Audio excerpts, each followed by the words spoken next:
Pemirsa, minyak kita dikeluhkan langka dan sulit diperoleh pedagang di sejumlah pasar tradisional di Palembang.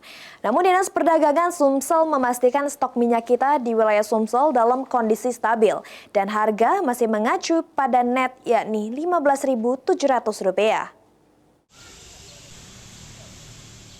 Kelangkaan minyak kita dikeluhkan pedagang di sejumlah pasar tradisional di Palembang. Di Pasar Sekanak, salah satu pedagang Usman mengatakan pasokan minyak kita dari distributor saat ini sulit diperoleh. Hal tersebut dirinya hanya menjual minyak curah dan minyak goreng merek lain. Bahkan harga minyak kita di tingkat pedagang naik mencapai sekitar Rp210.000 per dusnya. Kita mainnya agak langka ini. Sapo susah dicari. Harganya tinggi, sudah 210 ini per dus. Iya. Jual seliterannya berapa? Jual seliter 18.000. Kemarin 16. Kemarin 16.000. Ada stok bang langka kate. Mahalnya nih.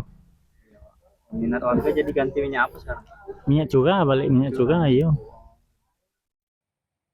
Kepala Dinas Perdagangan Provinsi Sumatera Selatan, Heni Yulianti membantah kelangkaan minyak kita dan menegaskan stok dan harga minyak kita di Sumsel relatif stabil dan mengacu pada harga eceran tertinggi sebesar Rp15.700 per liter.